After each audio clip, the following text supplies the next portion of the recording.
Thank you, Lori.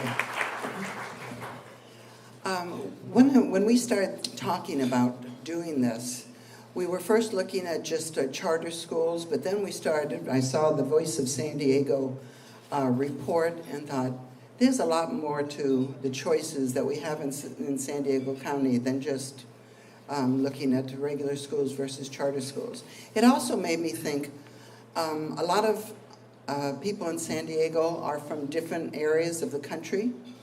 And I know in some areas, the idea of sending your child to public school was just, oh my God, who would do that? So, in California, we have never felt that.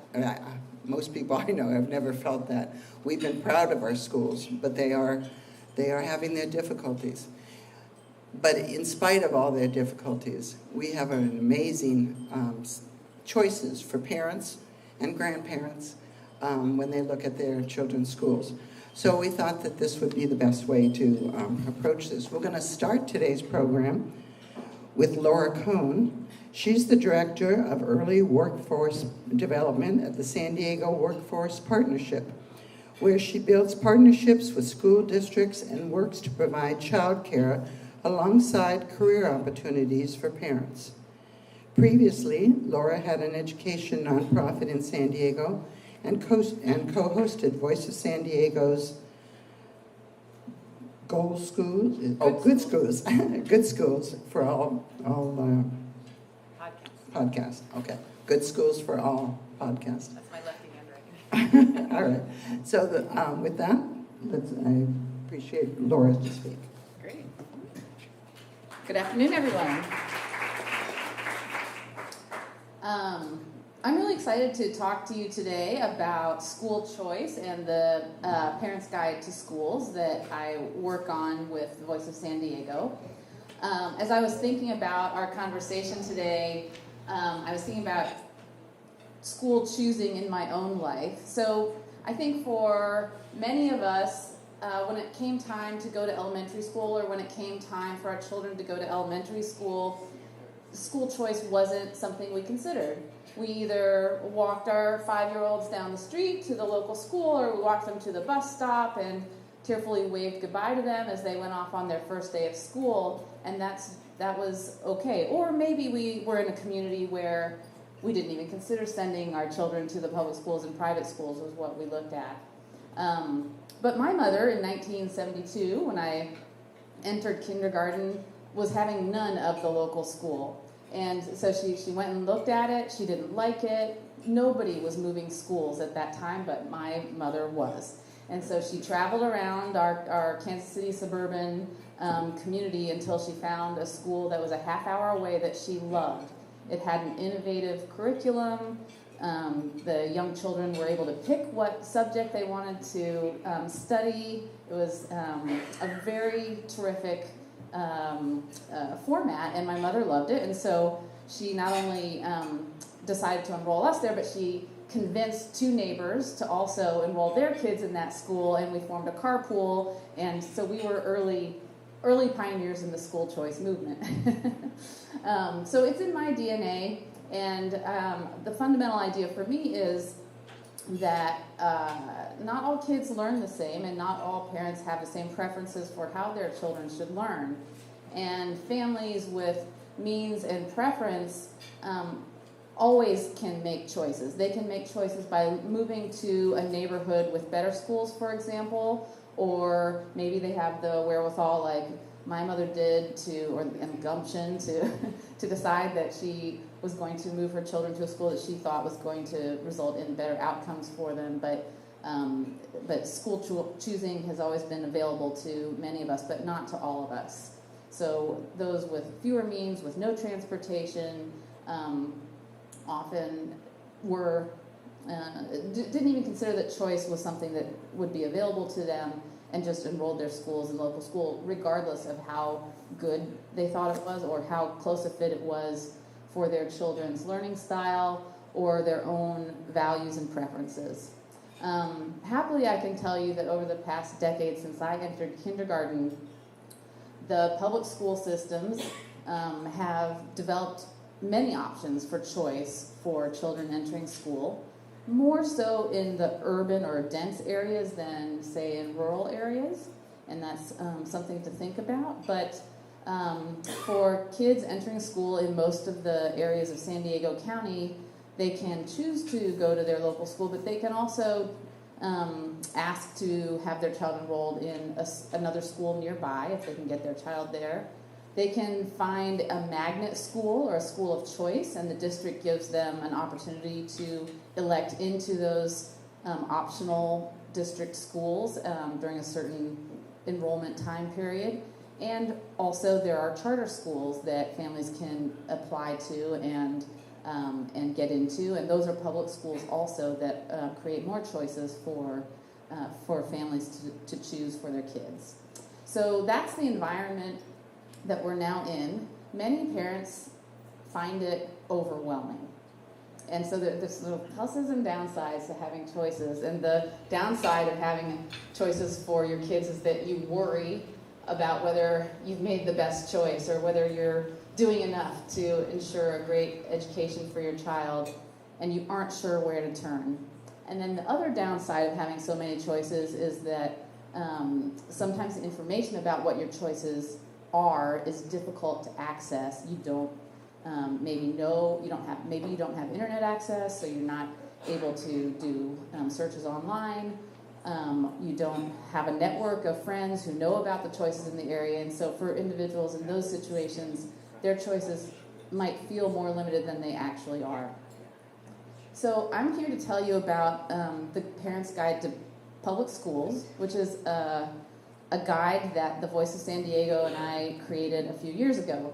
It came out of a podcast that Scott Lewis, the editor-in-chief, and I co-hosted called Good Schools for All. And in that podcast, we were sharing with the San Diego community examples of really terrific schools. And we were getting feedback through our phone line and email that we were creating anxiety for parents because they were wondering, well, how can I get my kid into that school or into a school like that? I don't understand how the process works. And so we tried doing a podcast about it, about how to choose a school. And frankly, the answers we provided to parents in that podcast were not very satisfying. We had a superintendent on who said, you should just go visit all the schools that you know about and see which one feels best to you. It's not incorrect. It is important to visit a school when you're considering sending your child there, but it's not sufficient. You really want more information about school than you can get from just walking into it, especially when they're doing a dog and pony show for you and only showing you the good sides of it. And we also knew that there was state data available, but it wasn't very easy to understand or access. And so we came up with this idea to create a consumer reports version of the state data. So that's what you have in front of you. It's, as we'll see, it shows up in both paper and online version, and parents absolutely love it. So go ahead and go to the next slide. So the powerful thing about this guide is, number one, it represents state data that's available to all of us, any of us, to parents in a way that they find easier to understand. And so that's one thing that is important about it. But for the League of Women Voters, I'll also add, importantly, and this is going to come up in my co-panelist conversations as well, that by putting information in the hands of parents, we're putting power in the hands of parents. Knowledge is power.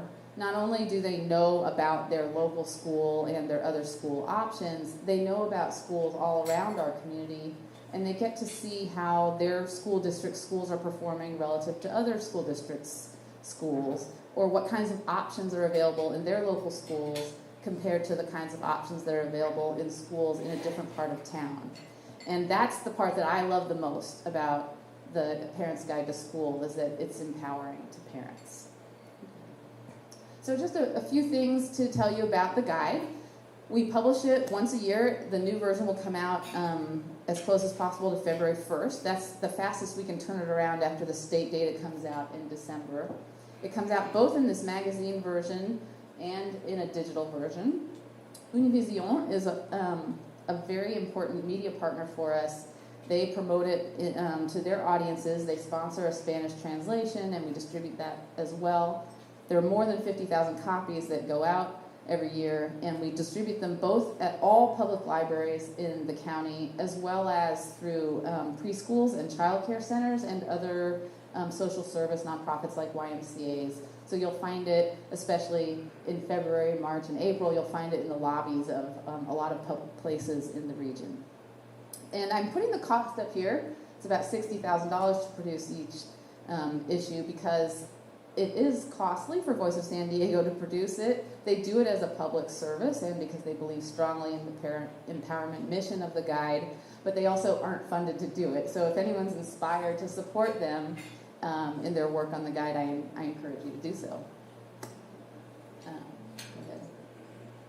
And before I continue, does everybody know what Voice of San Diego is? Because maybe I shouldn't assume that. So Voice of San Diego is a nonprofit investigative news service. We're really lucky to have them here in the region. They focus on civic issues almost exclusively. They're very wonky and nerdy that way, which I love about them. So education is one of the issues that they cover deeply, but also city and county politics, water, land use, homelessness. Those are the kinds of issues that they cover. And they're not covering the daily breaking news, they're doing investigations. And the investigations that they do make a difference. For example, recently they did an expose that San Diego wasn't testing, had a big, huge backlog of rape kits that they hadn't looked at. And their reporting resulted in a total change in policy and even in some personnel. And also that San Diego is now working through its back rape kits. So that's just one example. They've had a lot of big influence on public policy through the information and reporting that they've done. So they're wonderful. I really encourage you to check out their website, sign up for their morning report, which is a daily email that comes out and just shares like really important things that are going on in the San Diego region for people who are civically engaged like yourselves. So the guide provides, back. It provides information and guidance about choosing a school. So there's text in the guide as well as the data. There are articles that help parents think about schools and school choosing, and actually some very practical guidance, like when the deadlines are for making a choice and how you should go about looking at a school and thinking about the quality of a school. And then go ahead, and then but the heart of the guide is the actual data. There are a few copies on your tables, and so you'll see that there is information, just sort of basic information about how big the school is and what grade levels it has. There's a representation of their performance on state tests in those balls, kind of like the Consumer Reports balls. I think they're called Bucky balls or something like that. Anyway, they're right there, as well as so how well the school did according to the state, but also the direction, the trend of the scores. So a parent might want to look at a school that's improving and headed in the upward direction. Then other demographics like the percent of English learners and free and reduced price lunch students at the school, and some other items related mainly to high schools. And then on the far right side section that I love, it's just some distinguishing features of the school. So is it a dual language school, for example, which is a really popular option for families these days, where children become both bilingual and biliterate in the target language. And it's good both for English speakers to learn a second language, but it's also great for if Spanish or another language is your first language, then dual language schools are terrific ways for those students to learn English as well. So it works in both directions. So that's just one example. IB is International Baccalaureate, another popular and wonderful program that's available in some schools across the region. So the guide allows parents to see which schools are offering options like those. The last column is one, in the first year we didn't have anything about after-school programming, but working parents really need to think about that when they're picking a school. We wish we could indicate which schools have any after-school programming, but there's no publicly available database of that.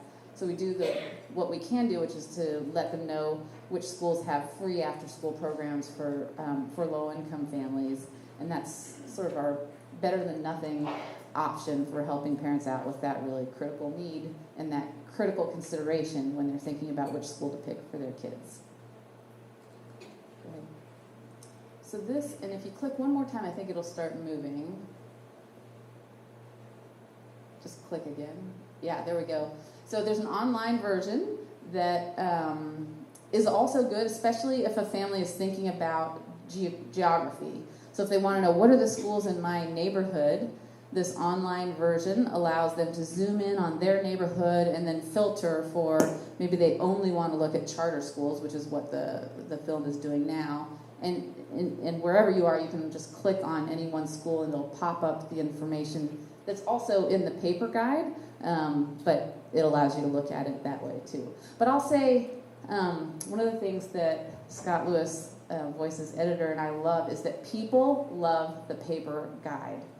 There are many parents who carry it around with them in their purse or in their glove compartment, wherever they go. When they see a school, they'll stop and pull out the paper guide, and they take notes in the margin, and there's something really powerful that sometimes we forget about paper and the ability to, like how mobile it is with us, mobile in a different way than our phones are, and how you can take notes on it and see across things really easily. So that's the information. Go ahead. And so we just wanted to share a little bit about how much parents love the guide. Each year when it comes out, Scott and I and Will Hunsbury, their education reporter, we do sessions at the local public libraries that are very well attended. And everybody comes, sometimes with their kids in tow, and we walk them through the guide and answer as many questions as we can from them about the school choice process. The seats are often always full, and parents really have a lot of very detailed questions about that process. As we were talking about before, it's very complicated and can be anxiety-producing. People share with each other also, and so that's another wonderful feature of parent empowerment, is that these sessions, the parents educate one another and share their own experiences. So that's it. Oh, somehow I turned this off. But, so that's it for my presentation. That's the guide. The new one, again, will come out on February 1st. And we're always making improvements. I think I mentioned it's in Spanish language as well as English. If you're interested in getting a copy, go to your library, or if you're part of a nonprofit organization that would like to help distribute the guides, please let me know. You can find me, Laura Cohn, at workforce.org, and I'll connect you with Voice of San Diego to make that possible. Thank you so much.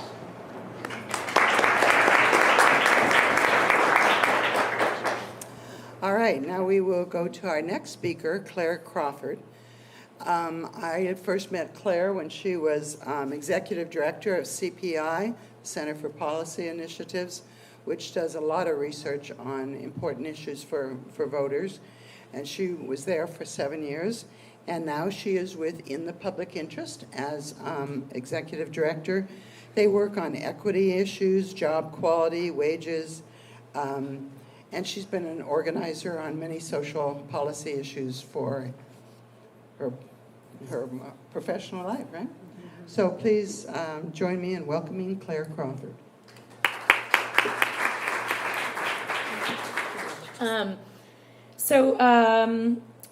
One more thing to just add to my bio is I also am the parent of 2 elementary school age children who attend San Diego Unified.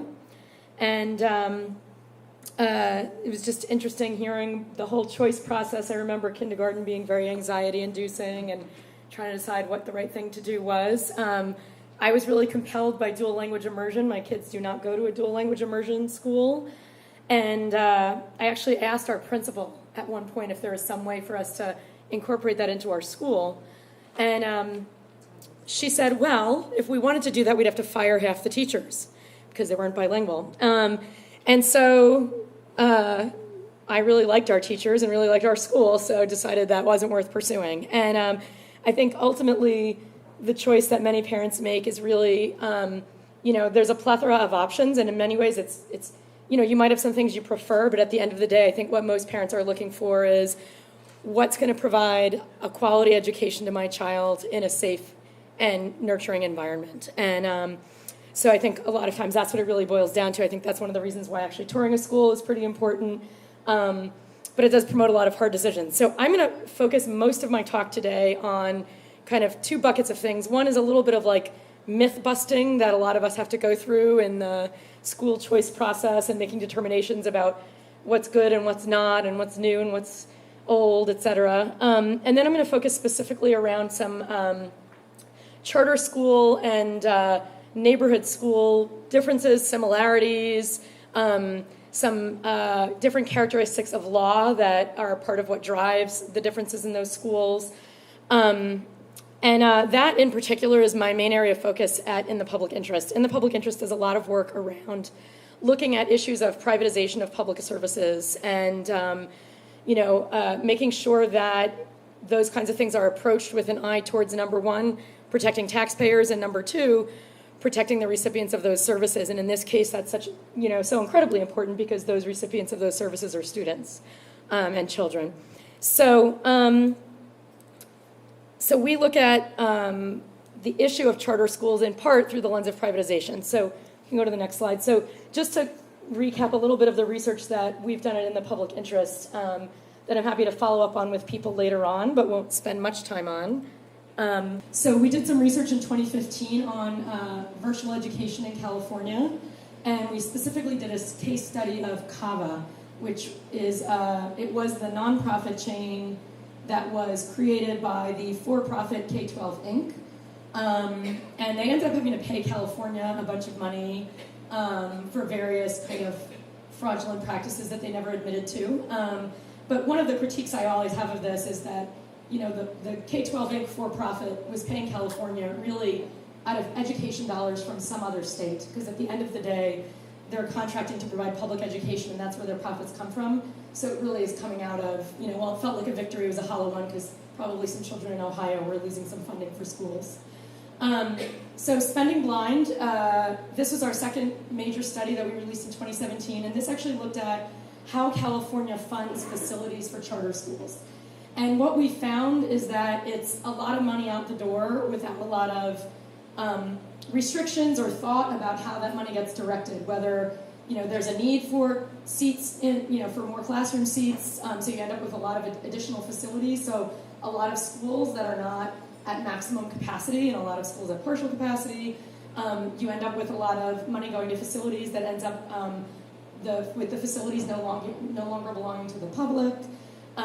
You end up with money going out the door to schools that, there's this program SB 740, which is one of the things that drives me crazy. It's supposed to be targeted for students that are low income, but in fact the targeting is so bad that schools only have to be located in the attendance area of an elementary school that's high percentage low income. They don't actually have to be serving low income students themselves. So we looked at a lot of those problems in that we see as ripe for reform. And then finally we looked, our more recent report was called Breaking Point, and we looked at the cost of charter schools to public school districts. Our San Diego Unified was one of the districts we looked at, and we found that the annual cost to San Diego Unified was about $66 million per year. And happy to go into details about what that all means in questions or some other time. But what I want to do is more, you can go to the next slide, getting to the issue of choice and options and what are things that you can look at. So this is, as Laura referenced, there's a lot of state data available. It's not always available in the most user-friendly format. But I thought I'd highlight these three sources as the data sources that I use very frequently. The California School Dashboard is the most user-friendly. And if you're looking at schools, it actually is another source to really send people to. It can provide a lot of really helpful information about, it provides everything from, what is the population of the school? What is, how is the school doing academically? Is it improving or is it declining in performance? How are different subgroups of students doing? So you may look at a school and the numbers may not look that great, but maybe that school is a very high percentage of low-income students, and those students are actually doing better than low-income students in other places in the district and the state. And you can make easy comparisons on the dashboard between state averages and what that school or district that you're looking at, how their performance is. You can look at things like chronic absenteeism, suspension rates, and things like that. So all of that kind of demographic and academic data is on the dashboard, and there's actually even an app for it, so I bet most parents, they didn't have that when I was looking at my children's schools, but I bet that's a really helpful tool also. So if you want to get more granular and a more really nerdy site would be DataQuest, which is the CDE's data website. One of the things that's really good on that data site is you can get into, if you really want to be digging about what's going on in schools, DataQuest can give you county data, district data, school-by-school data, a lot of demographic data. It has the most recent data. You can look at different stuff about special education, and you can also look at things like teacher experience. You can see if your school, what's the average number of years that teachers have been teaching either at that school or in general. And then the CASP and LPAC, those are just the state test results, and you can look at them year by year. You can look at how a particular grade of students is improving over a year, but that's just the straight state testing data, and for both English language learners and then for all students in ELA and math. So you can go to the next slide. So this is one of the things that I think in some of the sort of the area of like what are the kind of myths and hype about different kinds of schools when people are making choices. These are some of the education buzzwords that I think people hear a lot about. Education technology, project-based learning, personalized learning. These are all the things that people are talking about as like, this is the cutting edge, this is what you want to be looking for. But it's not always what it seems. It's not necessarily done well, and it's not even necessarily what you want being done. So the couple of things that we put in this slide. So if you look at, for education technology, there's a major push to have a lot more technology in schools. Every kid with a Chromebook or an iPad or whatever. But if you look at that top one, there's been numerous articles about how all the creators of the tech are absolutely not putting their children in schools using tech. They don't want their kids in front of a Chromebook all day. They want their kids reading books and looking outside and talking to teachers and talking to other students. And so these are one of the things that you have to really look out for and think about when you're thinking about what you want in your school. And whether the technology is it part of the school day? Is it a little of the school day? Is it an add-on? Or is that the primary method for teaching for your child? So project-based learning is another one. This is really less about what's the content you're teaching and more about learning through doing. And so, one of the big proponents of project-based learning in San Diego is the high-tech schools. So they're probably an example of a place where it's probably done very robustly and well. Not every place, but it's being incorporated into a lot of schools, and so the question is, how is it being incorporated? Do you want something that's purely project-based learning, or are you looking for something that's more content-driven? I think these are real questions because they're very different styles of education. And then I'd say personalized learning, which is like a particular buzzword that I find the most disturbing, because I think like most people, when you hear that term, you think, my child is going to be getting some real one-on-one with a teacher, someone's personalizing what they're getting, the content they're getting, and they're getting a lot of individualized attention. Often personalized learning is the exact opposite of that. Some of the tools for personalized learning, a lot of them are online tools, and there's actually an algorithm that's determining, your child reads this, they answer a bunch of questions, and how they answer those questions determines whether they get something harder or less hard. It's not really about, I get to pick what I'm doing, and education is driven by the student. And so I think, it can be approached in different ways, but it's one of those things that, like, if it sounds too good to be true, it is, right? If there's 30 kids in your class, personalized learning doesn't mean that they're getting a huge amount of one-on-one attention from their teacher. And so I put here, NEPC is a well-known education policy center in Colorado that works with a lot of academics. And so they did a study on personalized learning programs, and their feeling was that there was a lot of ed tech companies that were really pushing for their tools to be adopted without really the efficacy of those tools being thoroughly examined. And so they felt that it was sort of a, let's move slow on this, there's really not the research to decide if this is the right way to go. Okay, so you can go to the next slide. So let me explain what this is. So some of the myths I want to get to here is the sort of like, this is more of moving into sort of charter schools versus district managed or neighborhood schools and what some of the differences are. So I think, one of the big myths is charter schools are where innovation happens, and they're all innovative, and district schools are what you go to if you want a traditional, standardized education. Well, that's really not the case. It may have been the case in 1992 when the Charter Schools Act was first passed, but it's really not anymore. You can find a lot of very traditional programs in charter schools and a lot of very innovative programs in district schools.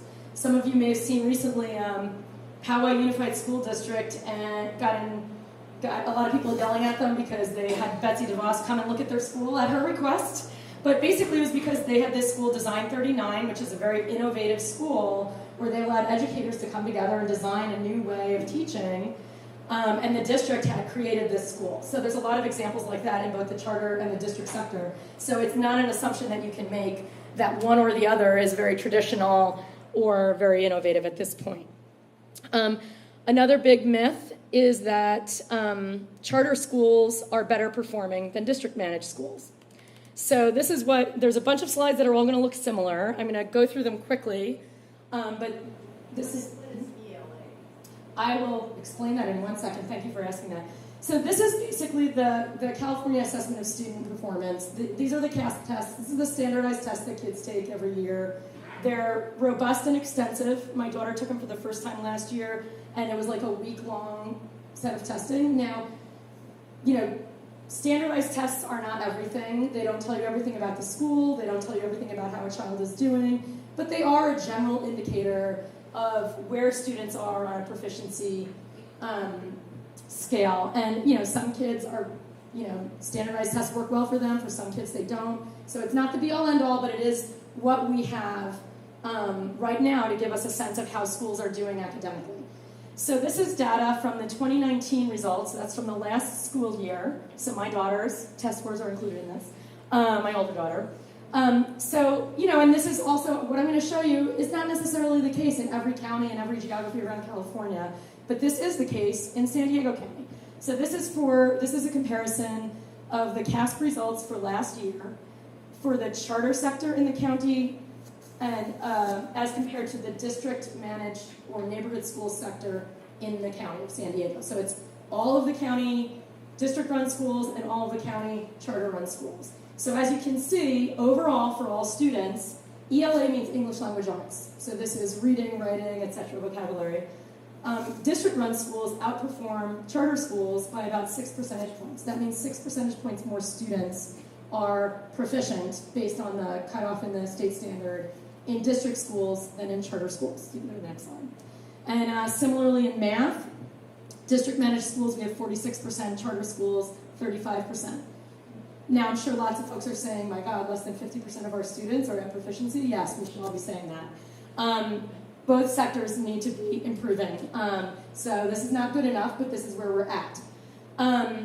So now, the other thing that a lot of people might say is, well, which students, are there, more disadvantaged students in charter schools? Maybe that explains why their performance is lower. So the next slide has that. So it explains a little bit, but if you look at charter schools and district-managed schools countywide, basically they're performing equally for low-income students. These are students that qualify for free and reduced price lunch.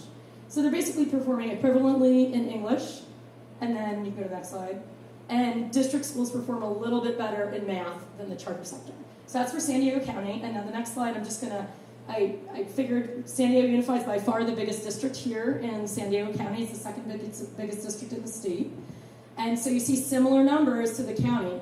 District-managed schools are outperforming charter schools by about 8 percentage points in English Language Arts in San Diego Unified. And then the next slide, in math for all students. Again, San Diego Unified is at 48% of students at proficiency.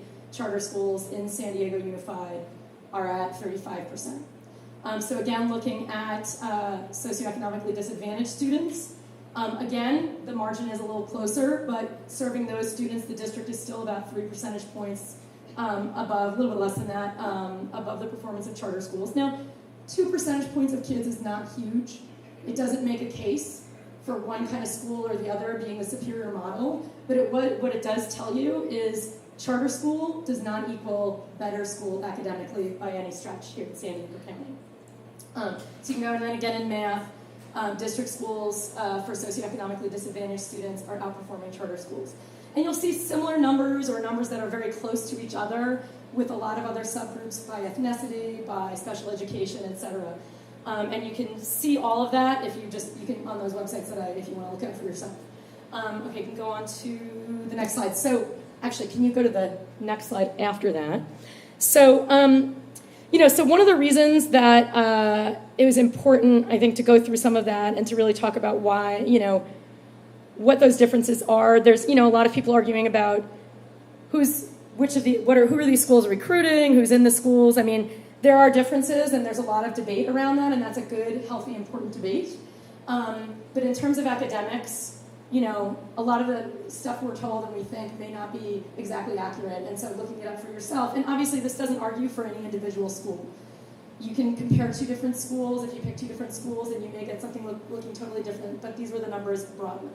So some of the other differences, and I'm going to talk about what some of the differences are currently, or soon to be currently under state law between charter schools and district schools. What are the laws that don't apply to charter schools that do apply to district schools? Because it's a good thing to know. If people are making choices, it's good to actually also understand some of the laws. So for charter schools, there are a bunch of different components of the education code, which is California's laws that apply to schools, that charter schools are exempt from. This is when you hear about, that charter schools have more freedom to do things differently.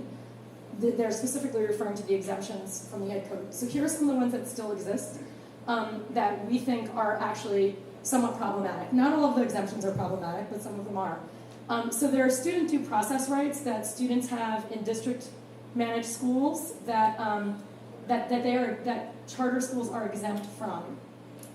Notifications, specific timeline about suspensions, et cetera, but there are a bunch of different ones. Parental rights on instruction and curriculum. District schools are required to allow parents to observe classrooms and to review curriculum. Charter schools are not required by state law to do that. There's a specific component in the education code that says that schools are required to use materials that are appropriate, accurate, socially responsible, and reflect diversity. Charter schools are actually exempt from that component of the Ed Code. Now, that doesn't mean that charter schools are not using curriculum, that are all those things. It just means that if you are a parent of a charter school student and you think they are not using a curriculum that meets that standard, state law doesn't help you there and doesn't cover you from changing what's going on. And so there are a bunch of others. And then, so I think the two that are really big, and I'm going to touch briefly on this in the next slide also, charter schools are governed by unelected boards, generally speaking. So district schools, obviously they have principals and administrators, but all of those people and the superintendent are ultimately governed by an elected school board. Charter schools have their own boards that are appointed in a style that's much more similar to how a nonprofit board is appointed. They have to have governance and bylaws that explain how their boards are named, but by and large it functions much more like a nonprofit than an elected. They're definitely not elected by the general population, by voters, and they're usually not elected by parents. Some charter schools have in their charter parent representatives that are chosen by parents, like Helix High, I think is a good example, where they actually have parents elect their parent representatives, they have teachers elect their teacher representatives, so they have a structure that's more democratic than most charter schools. What that often means is that, if you're unhappy with the decisions, you can't then remove a board member if you don't like a board member, if you're a parent. Like, there's no parent power necessarily to do that. Other than organizing and making a lot of noise, which is very legitimate. It's just not an election format. And then there's limitations on the oversight of districts. So districts are, and sometimes the county, and right now the state in some cases, but that's going to be changing with new laws. They're in charge of overseeing charter schools. They grant the charters, and then it's their job to provide oversight. But that oversight is pretty limited. So for example, if something inside the school is going on that in a district situation would call for the removal of the principal, the district cannot remove a principal from a charter school. They can't remove any staff from a charter school. What they can do is they can tell the board of the charter school, they can threaten their charter, so they can issue, a notice of concern and then a notice of violation, and then they can go through a process of attempting to revoke the charter or non-renew the charter, which is not really good for the students necessarily, right? Maybe depending on the circumstances, but it's a very extreme action to take, and so that is one of the limitations. So only the board of the charter school can actually remove the principal, not the district, so not your elected leaders. So that is one challenge in the law, and really the only tool for oversight that districts have. I mean, and in most cases they have good relationships with their charter schools. So if they say we're concerned about X and Y, they have a process with that school to help resolve it. But the only real enforcement power that the district has is the ability to threaten the actual charter. So now we'll go to the next, this is the final slide. So there have been a lot of recent changes to charter schools law, most of which have been very good and very empowering for charter school parents and charter school students. And also for district school parents, because one of the important things, the research I referred to early on about the cost of charter schools to public school districts, this is something that is important for everybody who cares about education to pay attention to. Because at the end of the day, there are a limited number of education dollars, there are a limited number of students. We cannot have limitless choices. We can have choices, but not limitless ones, right? And every school that's not full to capacity is extra, you're paying for more principals and more administrators and more, facilities and all that. And so you lose efficiency. And those are choices people can and should make decisions about, but they should be educated decisions that everybody in the community is involved in. And so some of the changes to the law will allow a lot more input from district parents, district students, and charter parents and charter students, but some of the really important ones that are specifically empowering to the parents and students. So charters are now subject, and this is all passed basically in the last cycle or two of the legislature. Charter schools are now subject to strengthened non-discrimination laws. AB 1360, which was passed last year, has a lot more stringent requirements about admissions and discipline rules that are much more protective of all student groups. Charter schools are now clearly required to follow good government rules like the Public Records Act, the Brown Act, Government Code 1090, conflict of interest laws. So all the laws that apply to all of our public bodies, charter schools, it's now clear in the law that they are also required to follow that. And with the Public Records Act, in the law, it also says that charter management organizations are required, although that is still fuzzy in the law and needs to be tested. So if there are any Public Records Act aficionados here, start, sending records requests to the charter management organizations of the big charter chains here and see how much you get.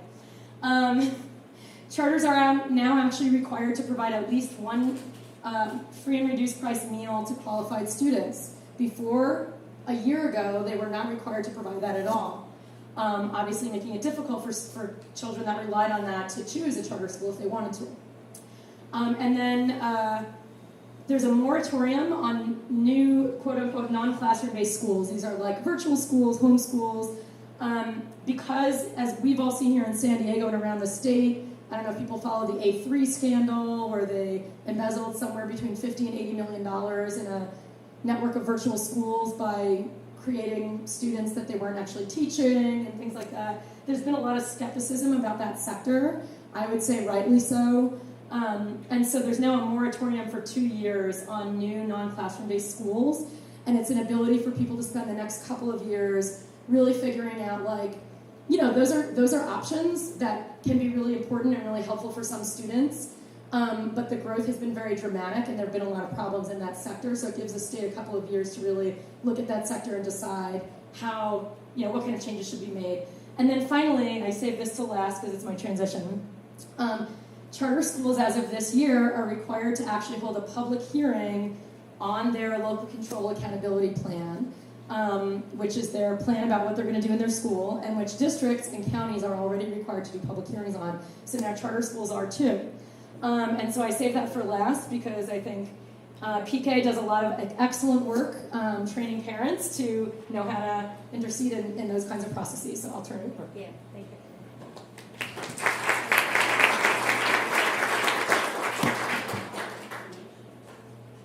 All right.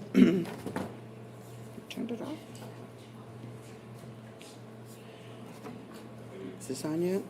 No? Closest school board candidate has to leave as a parent teacher conference. That's a good reason. Thank you. Why isn't this on? Oh, no. Did the Got battery that, go yeah. out? Yeah. I did that. Okay. All right.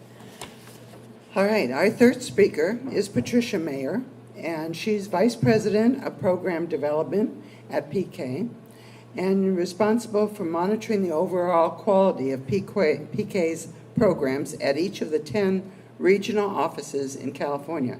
She leads a team of PK professional development trainers and curriculum writers.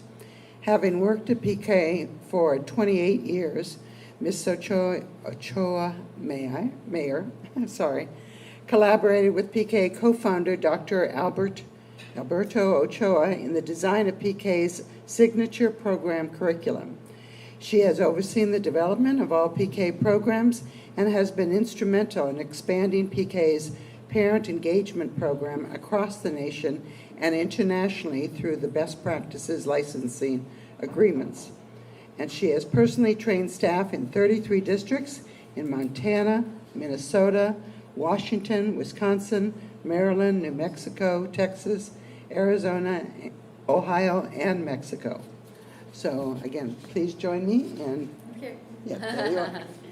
And I want to say, is it all right if we share the PowerPoints? Of course. So we will put these on our website, so those of you that are taking pictures and so on, we'll have them. Thank you. Good afternoon. I'm really glad I'm the third speaker because just having listened to these ladies and really learning a whole lot about all the resources and all the very important information that families could access, or in fact access many times through our programs. It really humbles me to know how complicated and complex. If some of you are sitting there saying, that's a bunch of acronyms, right? Mm-hmm. When I'm an educator, I'm a teacher. I was a teacher in my native country. I'm from Mexico, if you cannot tell by my accent. I learned, when I came to this country, I did not speak a word of English. I came when I was 30. And I was a professional. I had 2 degrees. My husband was learning Spanish in Mexico, and we met, and he did not want to forget it, so he married me, and here I am, right? And he still speaks Spanish, beautiful. But what I want to portray to you now as I share my journey in this country as an immigrant, and also in my work, is the point of view of a family, of a person, a mother. So I'm going to speak to you through the lenses of a mom. And because we're in California, and particularly in San Diego, I am very aware of our immigrant community. And our program has been translated in 16 different languages. Here in San Diego, we have offered that in Chaldean, in Arabic, in Somali, and Spanish and English, obviously, Vietnamese, and Hmong.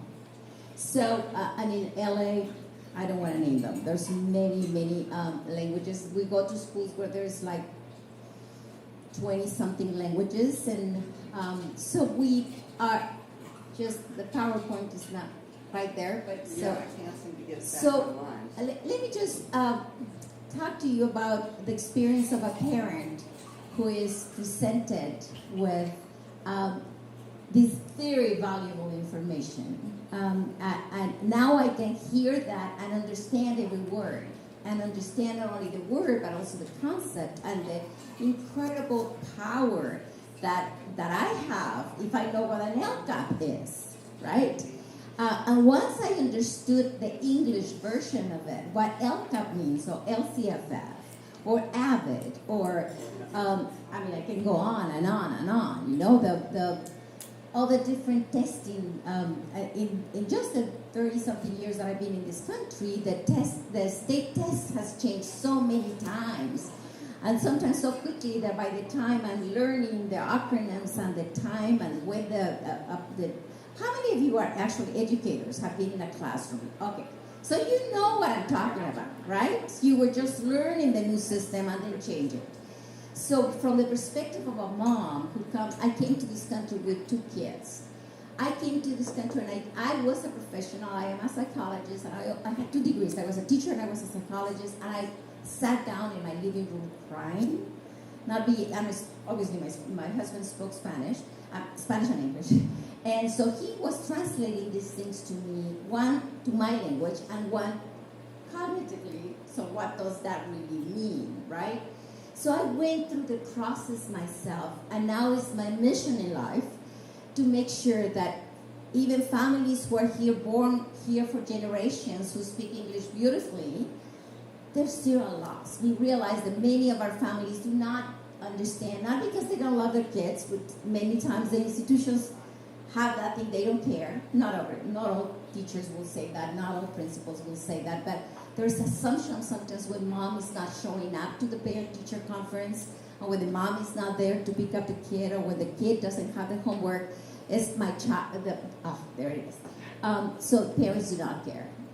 So I am bringing the perspective of a mom who came here and couldn't understand, and I knew how to support my children. I just needed to have the access to an understanding of the resources. So I got my teaching credential. I eventually learned English. I got my teaching credential, transferred my teacher credential. I graduated UCSD. And I began teaching in the classroom and realized very soon that, and I was in San Isidro, so I couldn't be closer to my country, right? I was seeing the hills of Tijuana from my school. And I was realizing how many of those moms who were picking up their children, were completely in a blind spot about the system that the children had entered into.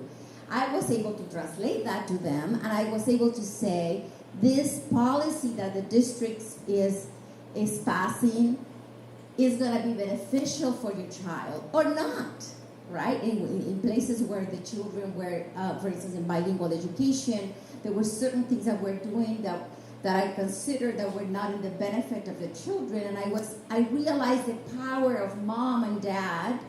They didn't realize the power that they had because they didn't understand. So 7 years into my teaching career, I bumped into the founders of this program who were having conversations with families at Sherman Elementary, and I saw that it was highlighted. Sherman was highlighted in the Voices of San Diego.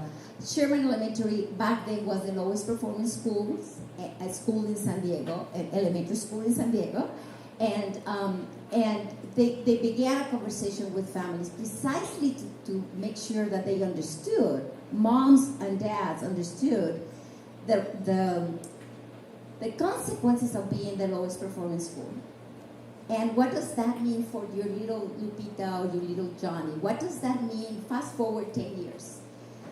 And we began, they invited me to the second meeting, and we began a conversation with families, and they realized that they loved their kids, they wanted to know, but they had this huge blind spot. Many of the families did not know that a child can be in 6th grade reading a 2nd grade level. They just didn't know that. They didn't know that they would go to middle school, that gap gets wider, and the kids, they can graduate from high school without having the prerequisites to go to college. They didn't know that. And many of these families, they were Spanish speaking. We had a Hmong community too. There was 3 parents, Cambodian parents. And they were, one of the moms said, is that illegal? Can they go from grade to grade and not really meeting the objectives? So that was a huge aha moment that helped us create this program that is a program that is not a parenting class. We're not interested in making parents better parents. They're as good as they can be with all the challenges that we have in this modern society. But our mission is to provide the families with the knowledge and the skills they need in order to enter into a conversation with a teacher, in order to work with the teacher, the principals, the school, the community, to advance the potential of those kids. So we provide the families with the knowledge, understanding what LCAP is, what LCFF is, what A through G is. In California, we have all these acronyms, and parents do not know what that means. Many of our families, maybe for instance, we work with, in San Diego, we work with many of the schools south of Bay. We work in Grossman and Escondido and in San Marcos and in Vista. We have the whole county. And when we go to the schools, there's a 9-week program. Let me tell you first, because I never know how to follow those things. They're they're going to be posted so you can have them. The first thing that we do is to, in conversation with families, to teach them how the school system works. Okay, who is who? Who's the teacher? Who's the counselor? What are standardized tests? What does it mean to be college bound? What does it mean to be GATE? Or how do you get to 4.2 GPA? What are the two public systems of higher education in California? How do you get there? How do you get a scholarship? So demystifying the school system is super important for us. So when we go to the schools, we provide this 9-week course for families in all these languages, because we do it we don't use headphones, we don't use translators, we do it in their native language. The second thing we do is we collaborate with the teachers, talk to parents about how to collaborate with teachers and principals. So we do a lot of role play, so parents begin to start asking the relevant questions that are going to give them the relevant answers so they can change behavior. The third thing is encourage families to talk to their children about their future careers. If we talk to families who have second grade education, moms or dads that have second grade education, there's a Somali mom or a Spanish-speaking mom or English-speaking mom that did not get an education, a formal education, they're really not looking at that necessarily as an achievable goal. So we began changing that at their home. And then also, what does it mean to have a support learning environment at home? If you live in a little studio, which many of our families here in Logan Heights, we have families that live with 2 or 3 families together, and they share a room. The whole family just live in one room. How do you create a learning environment in that place? What kinds of questions you ask to your child? So our curriculum is around empowering parents, one, to understand the school system and be able to talk to teachers and counselors. Second, what do I do at home, even if I don't speak English? What are the things that I need to do for my daughter to see herself as a college graduate one day? And finally, that's the last one. And support the emotional development of students. All of you, I'm sure, have been following the news and reading articles about social and emotional development. We have found more and more now that students who have all the skills, all the understanding, all the academic understanding, but they lack that fundamental formation of how to control their emotions, how to delay gratification, all of those very important parts of the development of a human being. How do you do that in a family that is working 2 or 3 jobs and barely paying the bills? For my conversation, you might conclude that we go specifically to low and reduced lunch schools. We choose the schools that are Title I. That's non-exclusively, but that's our mission, to make sure that families get empowered and they feel that they can do that. Go to the next one. We have a curriculum that covers, this is just a glance. We have a curriculum that covers, it's always connected to something that they are very familiar. So how do you establish a collaboration between home and school and community? That's one. This is an elementary curriculum. We have differentiated our curriculum for parents in elementary, middle school, and high school.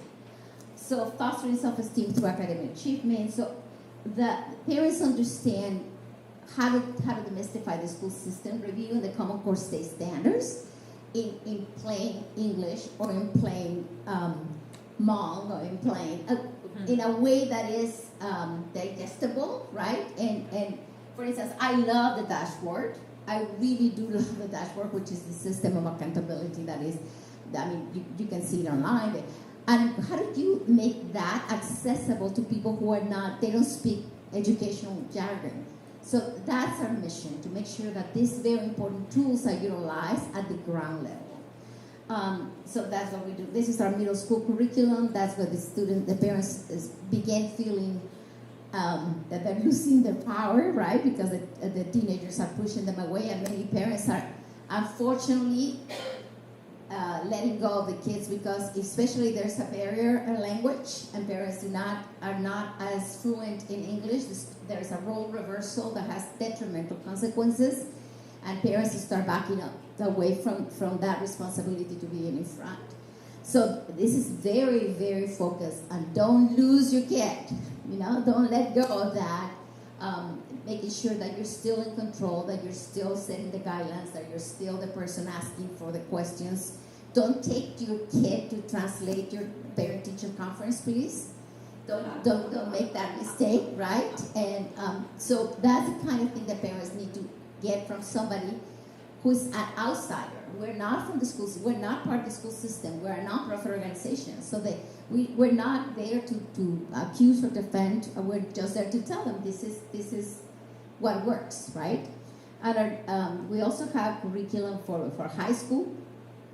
Some people think that sometimes, some researchers actually said that once a child gets to 9th grade, if they're reading like 5 or 6 years below grade level, sometimes it's like, actually 3rd grade is the reading at a 3rd grade level. What is your reading level in 3rd grade is a very reliable indicator of how well you're going to do or not, unless there's interventions in the middle. So when we get to high school, we sometimes get families who are very discouraged in some neighborhoods, in some schools, with parents. The kids are just hanging in there, and I always tell them it's because the girlfriend is there, right?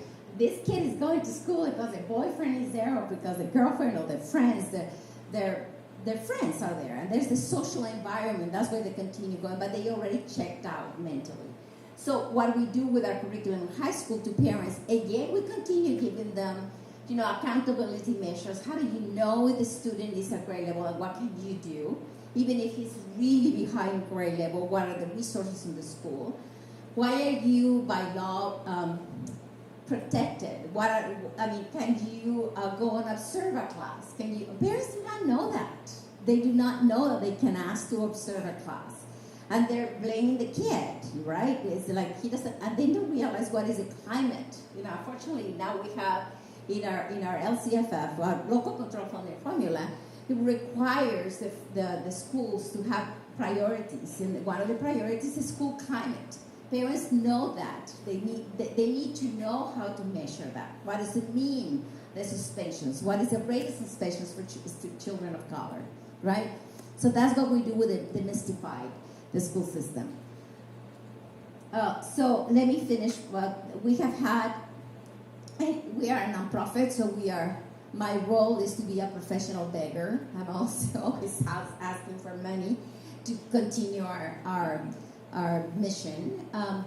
In the introduction, they say that we are in 14 states in the nation. We're actually in Mexico City too. So we have been expanding our mission. And the reason we have expanded our mission is because now we are considered one of the very few programs that is evidence-based, that actually we have third-party studies done on us, on the results of PK.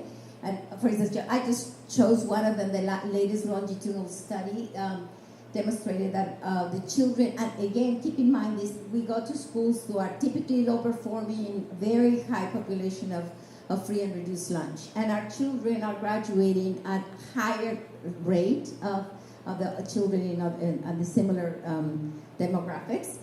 They have 90.8% of children graduating from high school, and then whereas 69% of them, I think it's 70-something percent, I don't know, it's missing one line.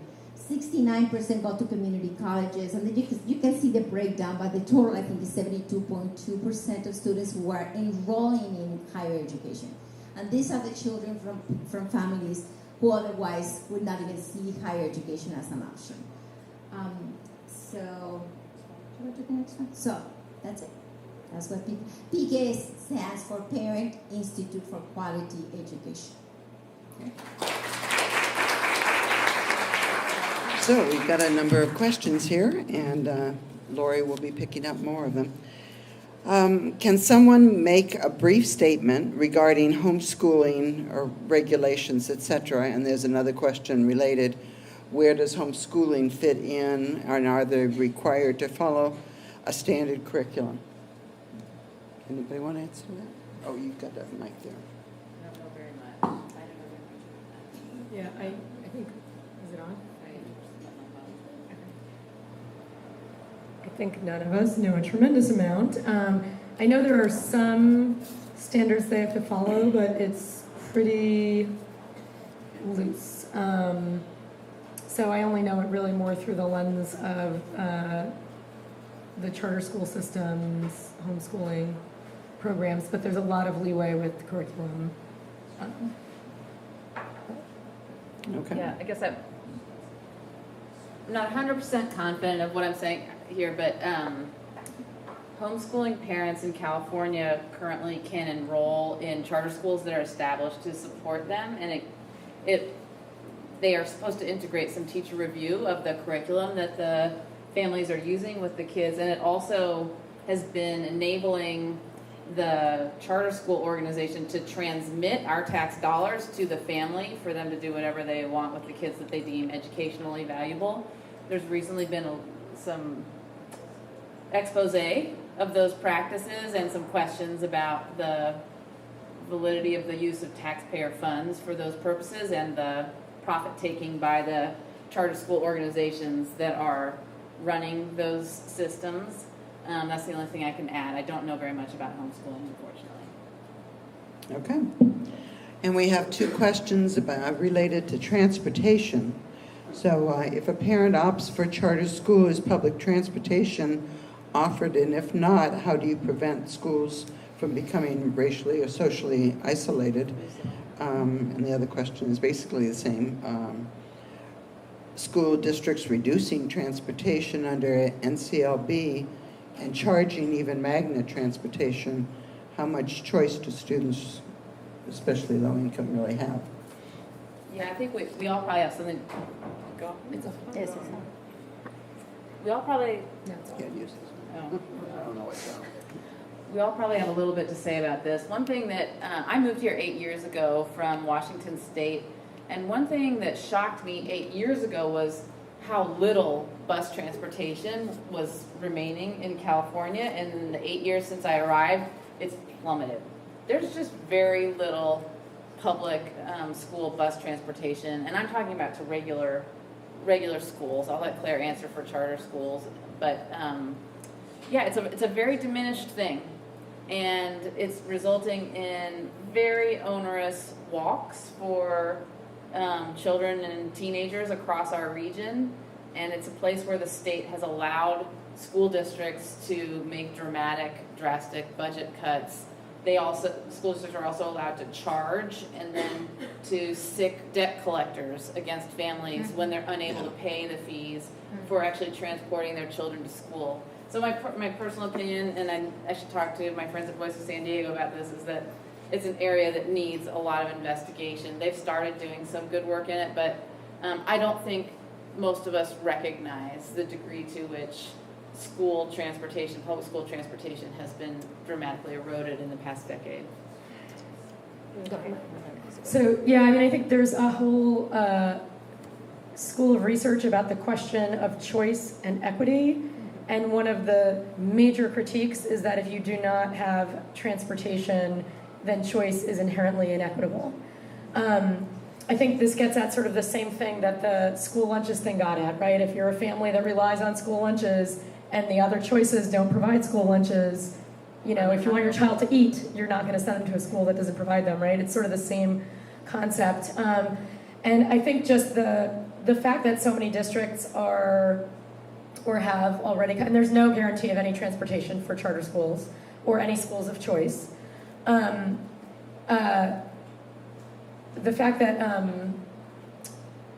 transportation has been cut so dramatically just for regular getting to school is just a factor of the inadequate funding for our schools already. It's just, you know, there's been cuts after cuts to a lot of what are no longer deemed essential services that really should be. And just to add the personal thing, the families in our sessions precisely once they learn all the, for instance, dashboard is one of them, but they feel like they would like to take the child to another place, especially when they're able to compare it and see the different performance in other schools, and you can see in their faces. There's no way on earth I could take my daughter to the other side of the city. I can't, and there's no transportation. And so right there, you see the hope, and then you see the inflation because there's no way. Now I learned this. Now I'm even more upset. All right. Which schools have the highest number of students with disabilities and learning problems, and do they require more funding? Oh, I can definitely talk about special education funding. There's some schools I know a little bit more about this in San Diego Unified than other districts. I mean, there's a few schools in San Diego Unified that are specifically for special education students, like Whittier, which is for students with moderate to severe disabilities. But there's sort of a wide range. There's some that just have better services and facilities, like I think one, Lindbergh Schweitzer it doesn't specialize in providing special education, but the school's facilities are set up in such a way that it's attracted a significant number of students with disabilities. It has high performance rates for those students. So there's a variety of different schools that, and again, that's information that's on the dashboard, like in terms of charter schools. Museum School has a 15%, has higher than the district average. The elementary school whose attendance zone they're in, Florence, actually has 20% students with disabilities. So it sort of varies. Funding for students with disabilities is terrible. The federal government IDEA, which is the Individuals with Disabilities in Education Act, required that districts provide, I forget what the acronym is, it's FAPE, but like basically they have to provide everything a student with disabilities needs under federal law to get full and appropriate education. And but the federal government funds it at something like 7%. And so they committed to fund it only at 40%, but they're nowhere near funding it at 40%. The state also does not adequately fund students with disabilities, and the funding system makes no sense. They changed it because of concerns about overdiagnosis to get money, and so now it's not linked at all to student need or even to the number of students with disabilities attending a particular school or district. So it's based on the average daily attendance numbers. That's what the state uses for all school funding, and that's what special education funding is based on. How many students you have in your district, not how many special education students you have, how many students you have. So, we've seen this a lot in the differential between charter funding and district funding. 20% of students in San Diego Unified go to charters, so they get basically 20% of special ed funding, and that's whether they're providing that amount of services to special ed students. So it's very messed up. No school is getting the resources it needs to provide education to students with disabilities. Okay, I'm going to try to get through these last questions.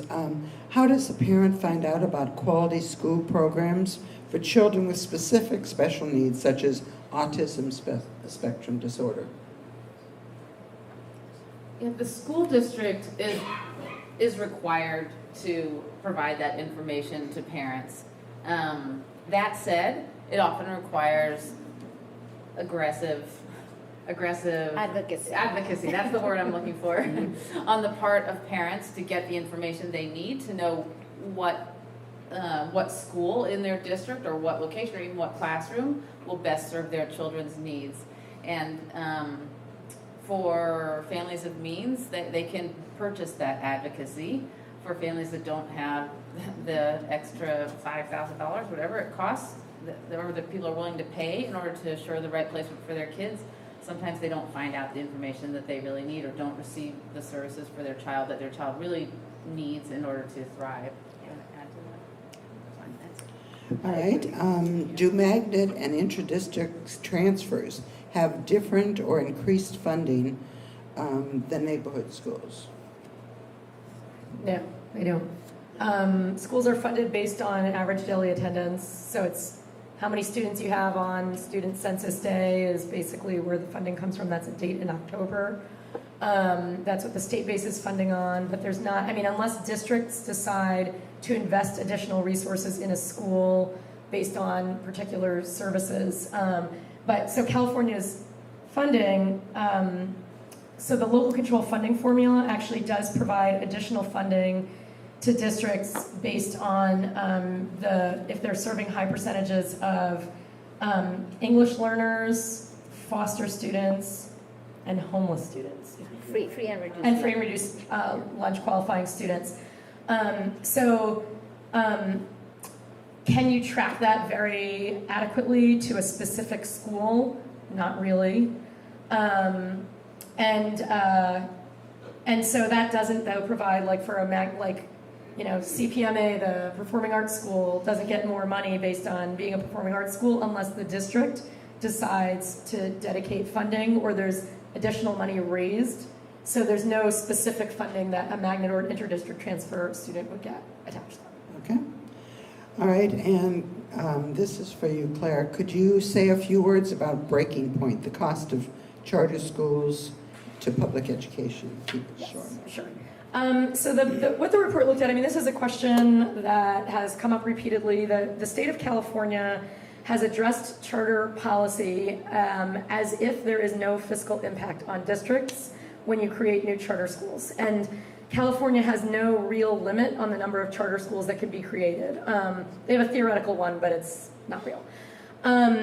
And so what that means is that some districts, when you open a new charter school, students may leave from the district. That has a fiscal impact on those students. So what our study looked at was not the loss of funding per student, but actually the difference between the loss of funding per student and the costs that remain with the district.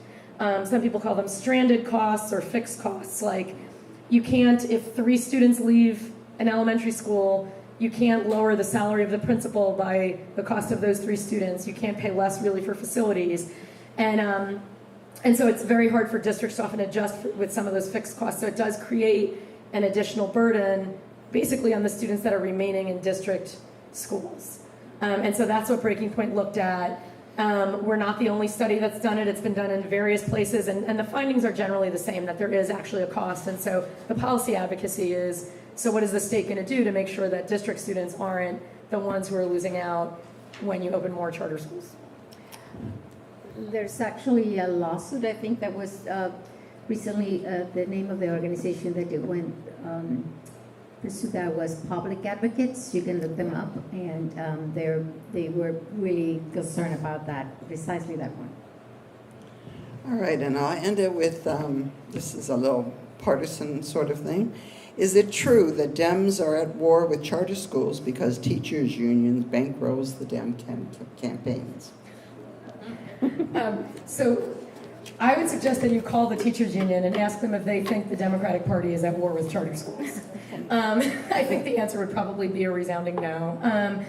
So the charter school question is, to be honest, pretty nonpartisan. I mean, I think at the state level where things are very partisan, I think that most Republicans align with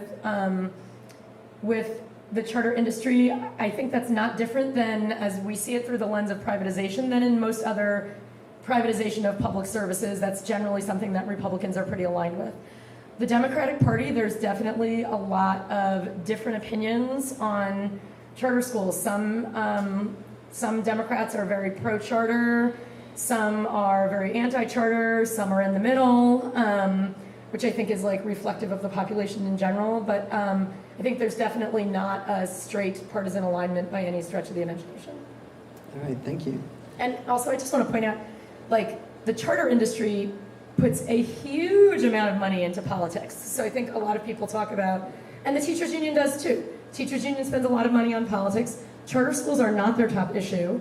But there's a huge amount of investment. The charter industry spent more on state legislative races in 2018 than I think any other industry, or it may have been 2016. So there's a lot of money on both sides of the equation in the political question of charter schools. All right, well, thank you for so much information. Please join me, and before I say, Okay, we're past the thing, but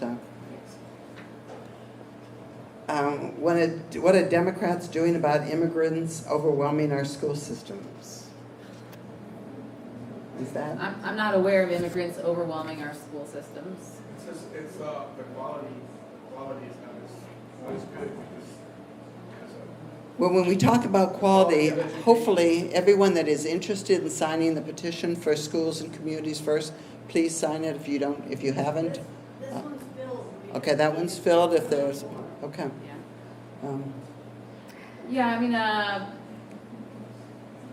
I just, the premise of the question is troubling to me because there are children. There are children here in our community, and it doesn't seem like a potential consideration at all that we wouldn't educate them and welcome their families into our schools and make sure that they're learning and able to thrive. Could I add to that? That there are a lot of American children who are now going to school in Tijuana because their parents, their immigrant parents, have been deported. So that has been somewhat of an overwhelming thing to the Tijuana school system as well. I guess say something. I will encourage you to get some data and actual performance, because just recently we were putting together the upgrade of our curriculum that we do every summer, and we were doing a study on Los Angeles Unified School District on bilingual programs and comparing performance. English language learners were outperforming English immigrants that were English language learners, and they were in bilingual programs were outperforming in English in math and I think in language the students who were non-immigrants. So sometimes we get the media really making a big deal out of immigrants rob the system and stuff, but I will seriously encourage you to go to data that from my own perspective, I have looked into it, and there's data that supports exactly the opposite. Okay, with that, you can talk to the speakers after. We're way over time. Please, thank you.